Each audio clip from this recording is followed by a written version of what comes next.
everyone. Thank you for joining me. We've had a lot of questions about AI and how it's impacting SEO. So I wanted to make a quick video because I know there's a lot of hype out there. There's a lot of opinions.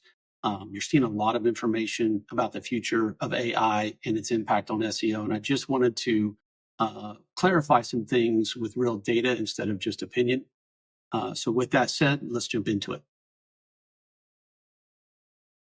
One of the first things I want to explain is that these AI chatbots, and they're called a lot of different things, the LLMs, that's the same thing.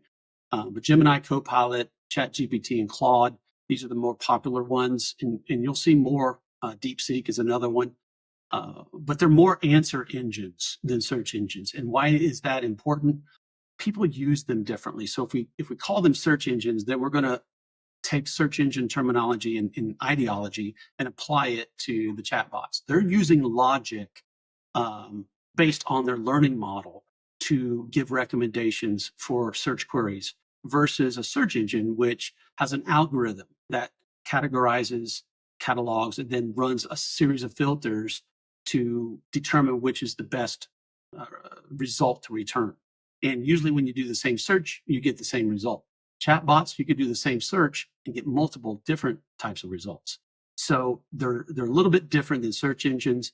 They don't show up if someone clicks through to your website. If you show up in these chatbots, they're going to show up as referral traffic, not organic traffic. They're very conversational.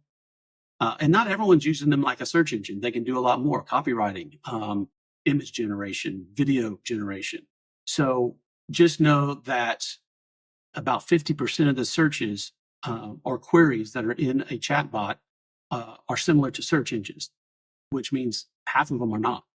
So another key point to realize is that the data that they were trained on is 1 to 2 years old. So if you started a company this year, you're not going to be in these chatbots because the data that they learned on is 2 years old. If you go into ChatGPT and ask it when the last time its data set was updated, I did this a couple of weeks ago. Unless it's changed, it was 2023. So we're a couple years out. So that's important to realize, because you say, everyone's touting LLMO, so large language model optimization, AI optimization. And you're going to see a lot of these different names thrown out there to try to cash in on the hype. And I won't say that there's not some value there, but if you're trying to get into these LLMs, these chatbots, just know it's going to take 1 to 2 years. They have to update that database for you to make a difference, for these efforts to make a difference. So that doesn't mean that we can't do things right now. And it doesn't mean that they don't, if you've got the paid version, that it will go out and supplement its data with Google or Bing information. That's different. But the free version usually does not. Now I'm familiar with ChatGPT, and I've got the paid version, and it'll go out there and search the web, but ask it how it came up with its recommendation. It'll tell you that it searched on the web, used a search engine, and then it used its own logic to sort through the search results. So Google, at the very heart of anything that's live, is going to be the search engines, namely Google and Bing. So if you're on Copilot, it's probably going to reference Bing a little bit heavier. So why is this important? Not everyone has a paid version. Not everyone has access to the internet with their AI chatbot. So if they don't, then it's going to make a logical answer based off of data that's 1 to 2 years old. Now you could say, well, yeah, but I've asked it who won the NBA championship in 2025, and it knows the answer. That's because major events are being manually inputted. And so it looks like the data set is up to date in real time. That's only true for large events. And that's being manually appended to their data set. Again, ask ChatGPT these questions, and that's what it'll tell you. So depending on the model, some of the results are not updated, not real time, and that's different than search engines. Which one of these should we be paying attention to? Just like Google is the main search engine that you should be paying attention to, ChatGPT is by far the main chatbot to pay attention to. That doesn't mean the others couldn't outpace it. But I think ChatGPT has such a large lead, and it's a household name, that if we're going to pay attention to one of these as far as what tactics work, then we need to be paying attention to ChatGPT. Let's put it in perspective. So if we're going to be paying attention to ChatGPT, how much attention should we be giving it? Right now, this is extrapolated data, but you can see it's not even comparable to Google as far as daily searches. It's estimated that 37.5 million queries that are search-like are happening in ChatGPT, and that's comparable to 14 billion a day with Google. So now that doesn't mean it's probably the fastest growing AI chatbot, or people are using it like a search engine. Is probably growing much more faster than Google. But right now, it doesn't represent a share as large as Bing. And so, do we optimize for Bing? Do we optimize for Yahoo? Do we optimize for DuckDuckGo? In some cases, but most likely, no. We optimize for Google because that's where the lion's share of the search happens. And if we're going to spend an extra dollar to optimize for something, it's going to be better spent optimizing for Google. Same thing with ChatGPT. How much are we going to spend optimizing to hope that we gain visibility within ChatGPT? Right now, if you've got an extra dollar to spend, it makes more sense to put it in Google. That will change eventually, and I don't think we can ignore it, even though the volume is low. But everyone's thinking that it's taking over Google, and it's barely a blip on the radar right now from a search pattern perspective. I do think it's a disruptor, and so we're watching it, but this helps put it in context. Is Google's traffic going down? This is another question that we get asked, like, is Google's market share shrinking? A lot of the data only compares Google's market share to other search engines. And like I said, these chatbots are not considered search engines, so they don't compare them. However, we can look to see if the amount of searches are going down within Google. And in 2024, they actually saw an increase, and a much higher increase than previous years. Now, why is that? I think we can say AI. And obviously, Google has its own AI overview. And I think as Google has implemented that, it's more useful. And so more people are going there to have conversations with the AI overview. Therefore, one query leads to another. And so that's probably contributing to the number of searches. Also, ChatGPT, if you've got access to the internet and you ask it a search-based question, it'll query Google for the answer. And it'll rearrange it its own way. But these bots are creating searches. And so I think that is driving some of this as well. But Google's not losing search traffic. We are. So what's impacting us? This right here. The AI overview. It's Google itself. So is ChatGPT affecting, if you're losing traffic and you think it may be AI oriented, is it ChatGPT? Probably not. We don't have exact metrics, but just giving that data slide I just showed you, probably not. What is affecting traffic is self-inflicted by Google.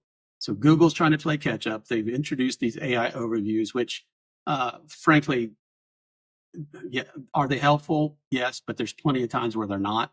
I'd rather use ChatGPT than an AI overview. So I think Google's probably knee-jerked a little hard here. But as you can see, this is a report done by SEMrush that shows how much it's grown as far as AI overviews per search query. And it doubled from February to March. And that's why we didn't see much data, because it just wasn't happening. It wasn't impacting our traffic because we're very much transactional, going after leads. So from February to March, it doubled. And it's funny to say a slide is outdated when the last data point was March 2025, but it's outdated. So I would definitely, from what we're seeing in our data, and you'll see it in the next slides, I would say this is doubled again by the time May hit. So it's probably in a lot of recent results. I just don't trust the data. I trust SEMrush because they have access to large data volumes. But some people are saying 30%, some people are saying 50%. I would say 30% because that's following the trend line with SEMrush. But anywhere from 30 to 50% is where AI overviews are showing up for search patterns. So that's going to push all of the organic traffic down. It's going to answer questions that your website was answering. So you're going to see lower click volumes. What types of keywords are showing up? Are these AI overviews showing up for? This is another report done by SEMrush. Again, I trust their data because they have such a large data set and it's hard to duplicate. But most of the AI overviews are showing up for informational. I don't think that's earth-shattering news there, but 90%. So that's a good thing. That's where we want it. Is that going to cut traffic back? Yes. But is that going to impact conversions? Not as much. You can see where it's showing up for transactional and commercial. That's where we all live, right? We're trying to generate leads. We're trying to generate sales. So as these numbers increase, and as you can see, they've been increasing, we're going to feel that. But just know right now, it's largely informational. So if you've got a lot of blog articles ranking, then you're going to feel that. But usually blog articles don't convert. So really watch these on what we're doing is we're watching these on our keywords to see if AI overviews appear. And if they do, we're going to log it. And maybe if there's another permutation of keyword that is similar in traffic, we're going to go there if it doesn't have an AI overview, because we know AI overviews are going to take a share of that traffic and we want the traffic. So this is our own data. This is what we're seeing with a lot of our clients. We've got a pest control client here. You can see just this year, did we see, this is impressions. The purple line is impressions really go up, but clicks volume went down year over year. So what does this mean? This is AI overview showing up for the search terms that our clients are showing up for. So we're getting the impressions, we're just not getting the clicks. So a lot of our SEO optimizations are getting them in the AI overview, but the clicks are going down as a result. So that's what the story, this data says. And you can see with each of these algorithm updates, we get more and more of that. So that's why I say AI overview is what's impacting everyone right now. It's not ChatGPT. There's a plastic surgeon client. You can see in April, the gap started for that one. Law firm client. Now, in this case, we increased click volume, but that's because they just started with this in December. So there's a lot of low-hanging SEO fruit that we were able to go after and get a lot more, increase the click volume because we just ranked better. But if you have a mature campaign and you're going after those last spots, this will be more pronounced. But again, impressions really started taking off April, May. Click volume started decreasing. Here's a credit union, which has a lot of informational type content. So this is a good representation of if you focus on informational content, if you're a big brand, so you've got a pretty good content budget, you're gonna feel the AI hit. So just know it's not that your rankings are suffering; it's that Google is replacing those clicks with their own, and that's a whole nother subject matter. A lot of you can debate whether that's ethical, and I do think there's going to be some legal action. The EU has already have got an antitrust suit going because they're using all of our answers, our content that's on our website to monetizing it to answer the user's query, and we're not getting anything in result. So we'll see where that goes. Okay, now that we know it's impacting us, what are some of the ranking tactics? Now, I spent hours. I've gone to conferences. What is everyone doing? There's a lot that people are saying. So I've tried to unbiasedly just log everything that I'm hearing people say, and that makes some logical sense. There's some off the wall stuff that I'm just not going to entertain. But right now, brand visibility tactics. Yes, if you're appearing in Forbes, are we seeing a lot of Forbes links in ChatGPT? Yes, we are. So if you're appearing in Forbes, if you're appearing in some of these bigger publications, then that brand visibility is going to matter more to these AI chatbots. But is that realistic for most of us? Not really. And I know back in the day of SEO, we could pay $1,000 and get one of those authors to write an article about us, and maybe those days are coming back. I don't know. But I really feel like Google got away from that because it got gamed. I think these chatbots are going to learn that just because something's in Forbes doesn't mean it's the best list. And so I think they'll evolve as well. But it's funny how we're starting to see some of these old spammier tactics that we used to do in SEO to get rankings because Google rewarded it. The AIs are doing the same thing now because they're just not a seasoned search engine. So, and that's not their goal. They're not trying to be. So, if you're some of these big, well-known lists, best of type content, if you're appearing there, we're seeing those show up in the. They're called listicles. We're seeing those appear in chat bots. So, content syndication is something that typically you don't do from an SEO perspective because you take the same piece of content and you put it somewhere else. It's considered duplicate content, and you don't want this other website ranking for your hard-earned copy that you just wrote, and you want your website to rank. So, but now with AI, it may recommend your business based on an article it read on Medium, which is a much broader, much more well-known posting website than your own blog. So content syndication could be a good thing. We don't worry about duplicate content. So we can take the same content that you wrote, put it on your website, and then just go mass publish it everywhere else. Same exact content, doesn't matter. Just to pepper it. So that's a low hanging fruit, not going to take much effort. So those are some of the things that we may start doing. Again, within measure. These things are 1 to 2 years old as far as data sets. So how much effort we're going to put into that. But these are some of the things that we can that people are saying they're doing, and that we're seeing some of the evidence in the AI overviews. So we've added to this list. Build brand awareness through Reddit and major AI data sources. Every one of these AIs are paying websites and data providers for their data because they're using it as a learning model. So Google just paid Reddit $60 million a year to crawl its website and use all of its data as a learning model. So getting in, I think at the end of the day, just saying that we need to increase our digital footprint beyond our website, I think that is a solid tactic. But you're never not going to know which one they're going to include. So you have to do it within reason. And then securing brand mentions on authoritative sites. That's if you get, that's a branding thing. Some of us can, some brands can do it well. But let's face it, if you're a pest control company and you're in one city, how are you going to get into CBS or New York Journal or New York Times? So these are the types of publications we're talking about. So it's just not realistic for a lot of small businesses. The things that we can do, we can focus on topical depth over keywords. That's been going on for the last 2 years anyway, so that's nothing new. Create pillar pages and how-to content. Again, that's good SEO tactics. Build content hubs and interlink between them. We need to build topical depth, not just keywords depth. And so this is something that we've been doing for the last few years because Google was going there anyway. Updating your content, use conversational FAQ style formats. We were doing this.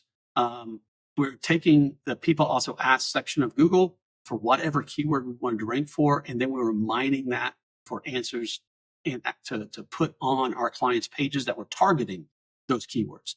So not an FAQ page. That's not what we're talking about here. This is putting an FAQ section on every page you want to rank, including your homepage, for the topic that you want to rank for. So if you're a personal injury lawyer, you need an FAQ section about personal injury lawyers, that keyword, and get it from the people also ask section. And then that aligns really well with voice. And that was a tactic we added for voice related searches. It just so happens to work really well for AI. Implement schema markup. Schema markup is something you can take a review. How do the search engines and AI bots know it's a review? Well, you can wrap it in HTML markup. That's called schema. Same thing with your business name, address, and phone number. Local schema, how-to schema. It lets all these bots know that this is a how-to. So we want to make sure we're marking up our content where applicable with this schema, because it helps them understand your website better. Again, another SEO tactic that is relevant for AI. We want to showcase authority and credentials. Another SEO tactic, probably weighted a little heavier on AI. But if you've written articles or if you've won awards, you want to make sure that on your either your attorney profile or your doctor profile on your page, on your website, that you're linking off to these achievements, so that these bots can go out and verify that. Strengthening internal linking for content clusters. Again, that's all about making topical depth. So these crawlers, once they go there, can hit the main page and then crawl all the depth of that topic. So it understands that you're an authority on this topic and that all pieces and parts are represented there. So that's what that means. And then what are we doing? These are all the different tactics that people are touting that I think makes sense, but some we can't do, right? And some are going to be too expensive to do. Some are probably not going to matter until they update their database. So is that worth spending time and effort doing? Right now, what we're telling our clients and what we're focusing on internally is the things that really matter for Google and search engines, and also have crossover effect to the AI chatbots. There's synergy there, right? So let's focus on those things because we get the short-term Google hits, but we also prepare for the longer-term AI update when they take in all this new information and recommend our clients for their services. So we need to be efficient. There's always a scarcity of resources.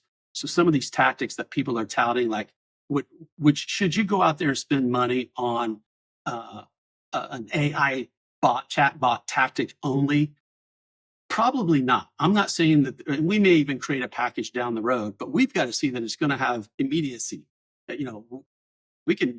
I'm not going to charge someone money without showing some kind of result, and waiting 2 years until that database updates. That is not going to go over well.